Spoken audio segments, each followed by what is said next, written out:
नमस्कार आप सभी लोगों को। अभी तक आप लोगों ने डीबीटी ऐप में फर्स्ट फेज में काम किया है। इसके बाद अभी हम लोगों ने कुछ चीजें सेकेंड फेज में चेंज करी हैं, जिसको कि आप लोगों को विस्तृत रूप से बताया जाएगा कि सेकेंड फेज के ऐप में जो जो फंक्शनैलिटी ऐड हुई है उसमें आपको किस प्रकार कार्य करना है। आप सभी ने ऐप को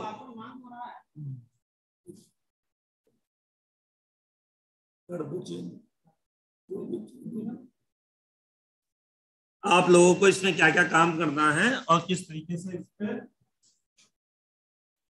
वर्क करना है, ये मैं अभी आप लोगों को विस्तृत रूप से जानकारी दूंगा, जिससे कि आप लोग का जो भी बच्चों का खाते में बचा हुआ है उसको हम लोग सफलतापूर्वक कंप्लीट कर सके कार्य को। आप सभी लोगों ने ऐप को अपडेट कर लिया होगा। 1.0013 करके वर्जन आया है। जिन्होंने भी जिन अध्यापकों ने इस ऐप को अपडेट नहीं किया है वो गूगल प्ले स्टोर से जाके अपडेट कर लें। और अगर किसी कारण से कोई भी टेक्निकल इश्यू या इस तरीके का दिक्कत आ रही होगी तो उसको आप लोग अपने ब्लॉक के अधिकारी को शेयर कर सकते हैं। अभी क्या था, इसमें दो चीजें थी।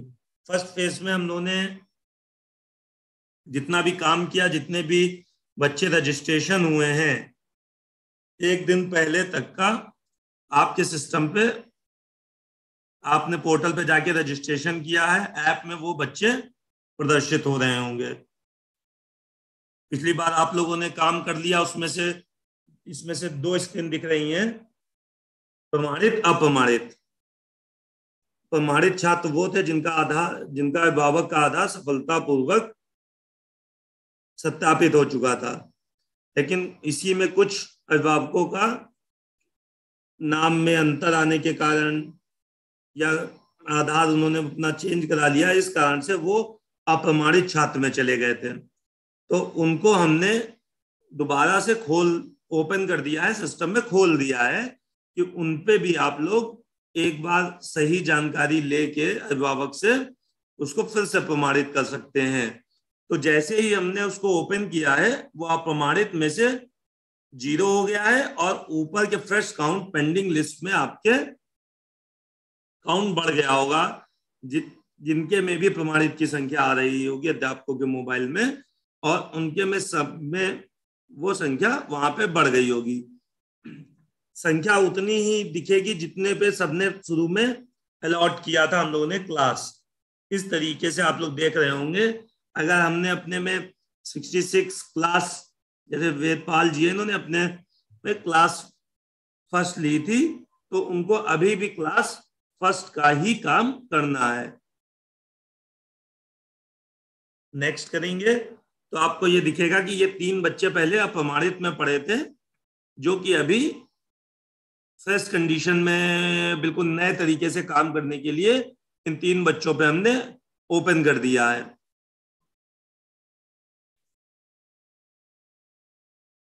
इन 3 बच्चों पे आप पुनः फिर से कार्य कर सकते हैं।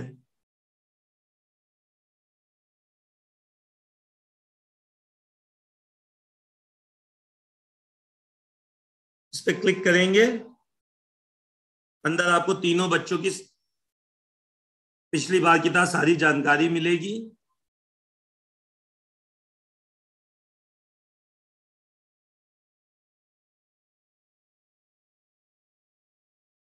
पूरा फॉर्म पिछली बार की तरह ही है। आपको पूरा फॉर्म जिस तरीके से आप लोगों ने पूरे फॉर्म को भरा था उसी तरीके से बचे हुए बच्चों पे भी यही कार्य करना है। इसमें भी आपको हमने टोटल अभी 6 अटेम्प्ट और ओपन कर दिए हैं। अगर इसके बाद भी कोई बच्चे अप्रमाणित में रह जाएंगे तो उनके लिए फिर आधार की डिटेल आप लोगों को प्रॉपर चेक करानी होगी, आधार की साइट से डाउनलोड करके कि आधार में क्या दिक्कत है, या आप लोग को प्रॉपर उनका आधार चेक करना पड़ेगा कि इनके बाद भी वो अप्रमाणित में जा रहे हैं, या आधार सस्पेंड हो चुका होगा या आधार कैंसिल हो चुका होगा। इस तरीके के भी कारण हो सकते हैं।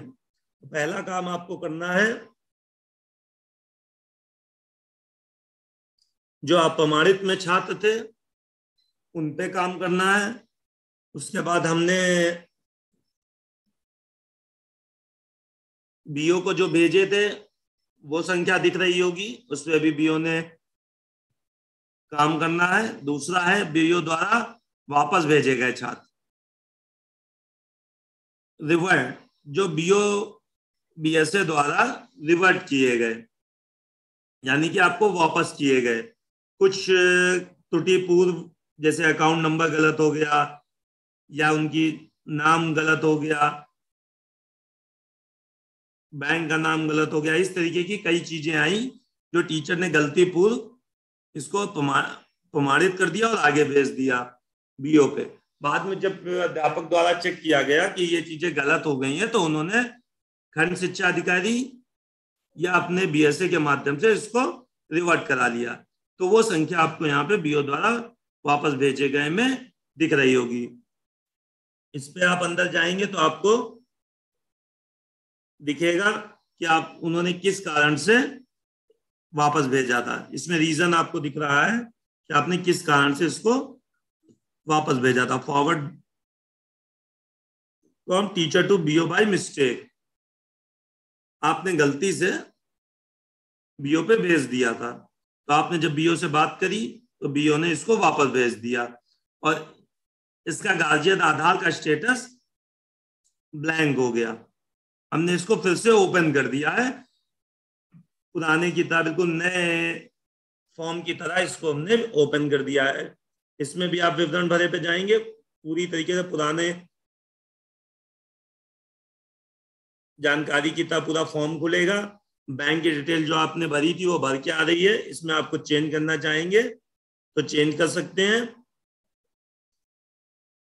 इसमें जो भी आप जानकारी चेंज करना चाहेंगे पूरी तरीके से चेंज करके आप पुनः से इसको खंड शिक्षा अधिकारी पे वापस भेज सकते हैं। अगर आपको लगता है नहीं हमने रिवर्ट कराया था, ये बच्चा हमारे विद्यालय से चला गया है, तो आप इसको अपनी लॉगिन से पोर्टल पे जाके या खंड शिक्षा अधिकारी की लॉगिन से इसको ड्रॉप आउट भी कर सकते हैं। दूसरा हमारे पास आया है जो हम लोग ने बीओ को भेजे थे, उसमें सीडेड, नॉट सीडेड और पेमेंट। तो सबसे नीचे आप आएंगे, उसमें एक कॉलम है पीएफएमएस बैंक खाता सीडिंग भुगतान रिपोर्ट। जब इसके अंदर हम आएंगे इसमें आपको कई बॉक्स मिलेंगे। पहला है अनसीडेड बैंक खाता। अनसीडेड बैंक खाता मतलब हमने पीएफएमएस को भेजा, आधार नंबर आपके अभिभावक का किसी कारण से वहां पे ये अनसीडेड लिख के आया। इस पे आप क्लिक करेंगे तो आपको अंदर बच्चों की संख्या दिखेगी और उनका कारण भी दिख रहा है। इसमें एसआर नंबर, बच्चे का नाम, class, date of birth, gender, guardian Aadhaar status verified था और फिर उसके बाद स्टेटस नीचे आपको उसका स्टेटस दिख रहा है। करंट स्टेटस क्या था? आधार से कोई बैंक खाता जुड़ा नहीं है। पीएफएमएस को हमने आधार नंबर भेजा तो पीएफएमएस ने वहां से बैंक से चेक करते हुए बताया कि इनका कोई भी बैंक खाता आधार से नहीं जुड़ा हुआ है। इसी तरीके से आप नीचे देखेंगे, आधार से कोई बैंक खाता नहीं जुड़ा है। मैक्सिमम अनसीडेड में यही रीजन आपको देखने को मिलेगा। इसमें अध्यापक को क्या कार्य करना है, इसमें आपको अपने इन बच्चे के अभिभावक से बात करनी है।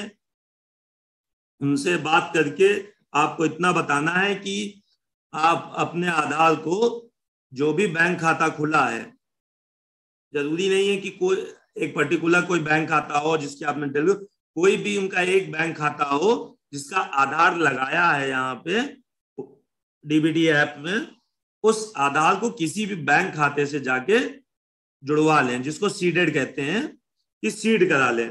बैंक में जाएंगे, अब बोलना है कि इस खाते को आधार से सीड कर दें और इसमें कुछ अमाउंट 100-50 रुपए डाल के इसको चालू स्थिति में कर दें। अगर अभिभावक को आपने बता दिया और अभिभावक से फिर अभिभावक ने आपको आगे बता दिया कि हमने बैंक में जाके खाता सीड करा लिया है, उसको चालू करा दिया है, तो आपको एक इस बॉक्स पे क्लिक करना है। तो इस तरीके का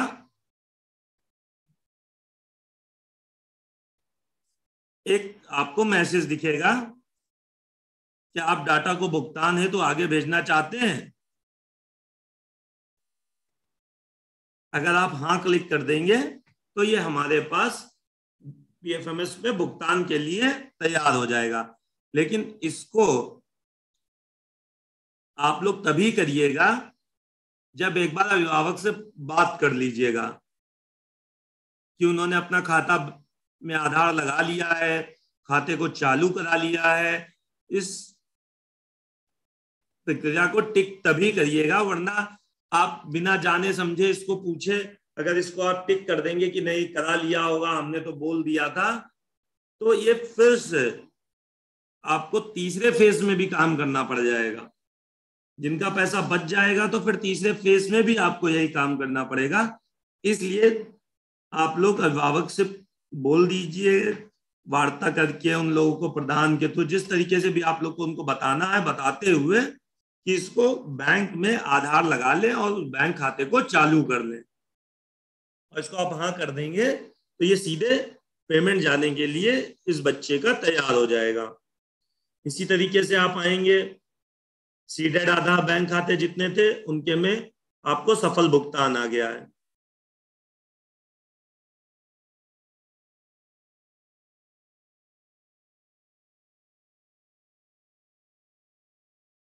ये आपके मोबाइल में अभी तक हमारे यहाँ फोन आते थे और कॉल सेंटर पे और खंड शिक्षा अधिकारी पे फोन आ रहे थे कि इनके खातों में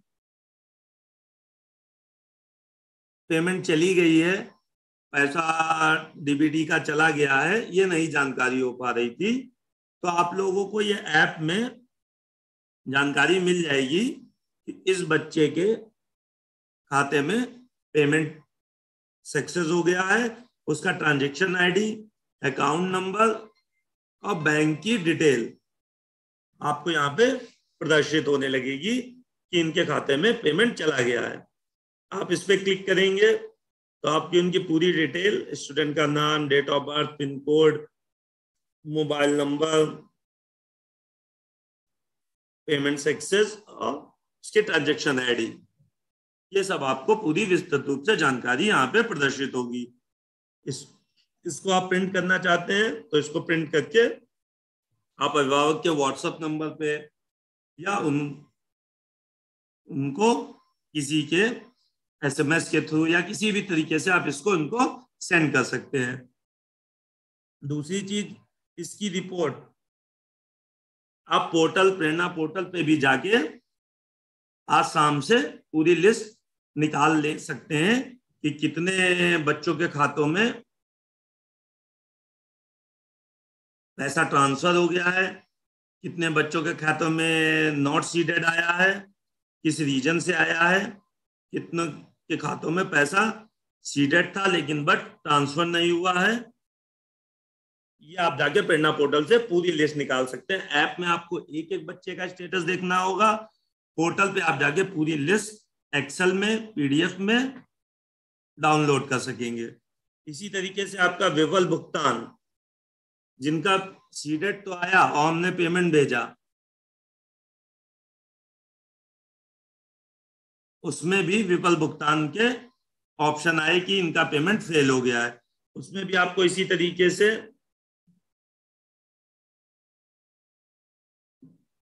पूरी डिटेल लिख के आएगी और उसमें भी आपको इसी तरीके से रीजन लिख कर मिलेगा कि कारण लिखा मिलेगा कि किस कारण से पेमेंट फेल हुआ।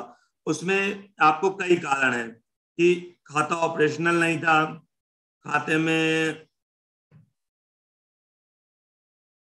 मिनिमम बैलेंस मेंटेन नहीं था जिससे कि माइनस में चला गया,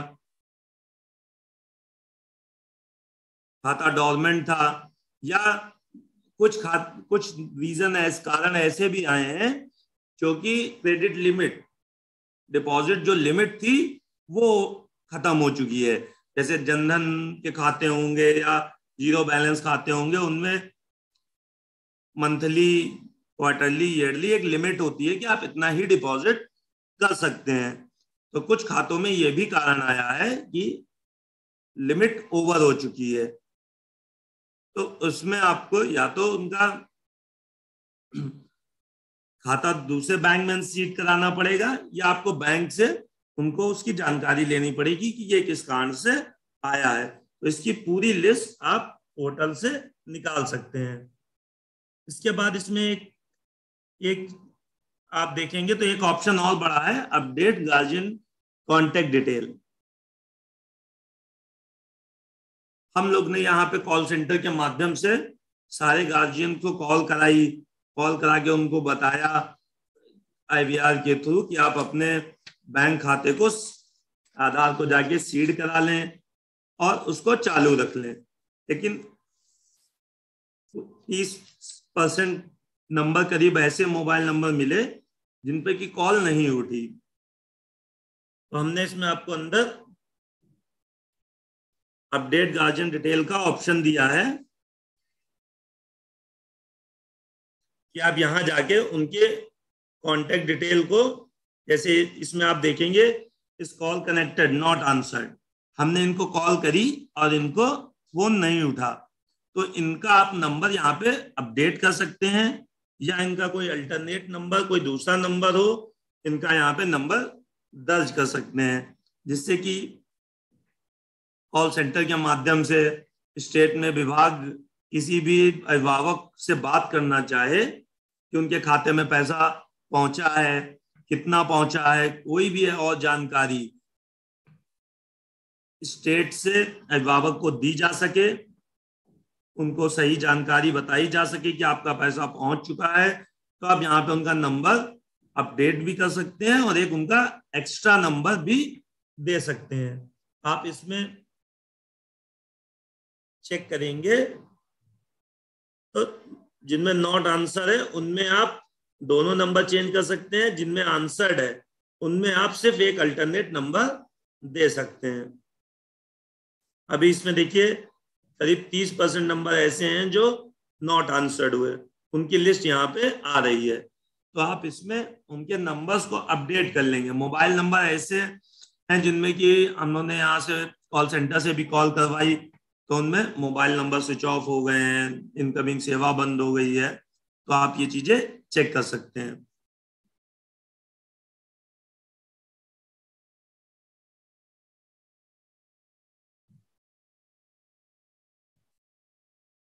इसमें आपका verify and drop out student report, इसमें बहुत से कंफ्यूजन आते हैं कि इसमें सर कौन सी रिपोर्ट दिखेगी, जो फर्स्ट टाइम काम करेंगे और बच्चों को ड्रॉप आउट करेंगे उसमें दोनों लिस्ट दिखेंगी, वेरीफाइड स्टूडेंट और ड्रॉप आउट स्टूडेंट की।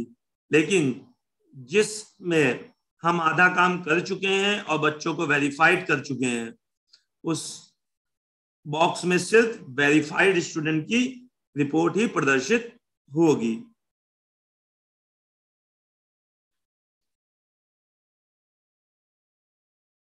फर्स्ट फेज में और भी कुछ चीजें आप लोगों को ध्यान देनी है कि जो फर्स्ट फेज में काम किया, सेकेंड फेज में हम लोगों ने देखा कि कुछ सस्पेक्टेड बच्चे हम लोगों ने रोके थे, गार्जियन मोर देन 1 वाले बच्चे रोके थे, जिनकी सूची BO की लॉगिन पे लगा दी गई है। आप लोग खंड शिक्षा अधिकारी से संपर्क करके वो लिस्ट ले सकते हैं, उसमें नाम को देख सकते हैं। कई बच्चे ऐसे हैं कि जिन्होंने अपना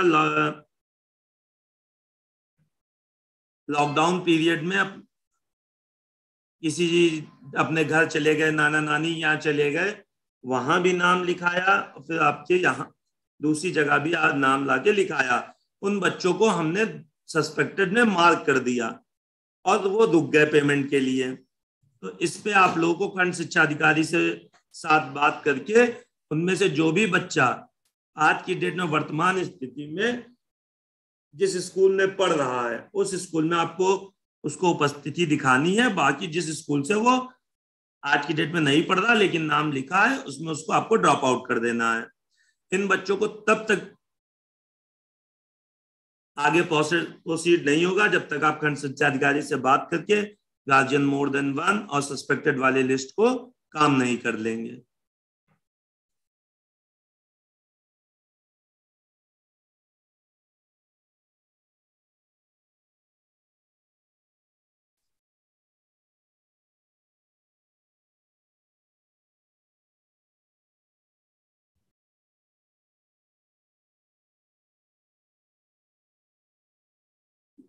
मेन आप लोगों को 3 मॉड्यूल पे काम करना है। एक आपका जो अनसीडेड आधार बैंक खाता आया है, वो संख्या बहुत है, उसमें आप लोगों को काम करना है और उसमें आप लोगों को कुछ भी ज्यादा काम नहीं करना है। सिर्फ अभिभावक से बात करनी है कि अपना बैंक खाते को आधार से सीड करा लें और उसको चालू स्थिति में कर दें। सिर्फ उसके बाद आपको अगर अभिभावक आपसे बोलता है कि आपने खाते को चालू करा लिया है, तो सिर्फ आपको इस बॉक्स पे टिक करके हाँ का बटन दबा देना है, तो ये पेमेंट के लिए बच्चे तैयार हो जाएंगे। दूसरा, आपको इसी में जिनका पेमेंट फेल हुआ है, यही काम आपको उसमें करना है। बचे हुए जो बच्चे हैं उनमें आपको आधार का सत्यापन करना है, जो कि कुछ टेक्निकल इश्यू के कारण पिछले 1 हफ्ते से नहीं चल रहा था, उसको भी रिजॉल्व हो गया है, वो भी अब चल रहा है, तो आप लोग उस पर भी काम कर सकते हैं। और किसी भी कोई भी समस्या के लिए आप अपने खंड शिक्षा अधिकारी को व्हाट्सएप के थ्रू या जिस भी थ्रू बताएंगे, या कॉल सेंटर के माध्यम से, ईमेल आईडी के माध्यम से आप अपनी सूचना देंगे, उसको जल्द से जल्द कोशिश की जाएगी कि आपकी समस्या को सॉल्व किया जाए।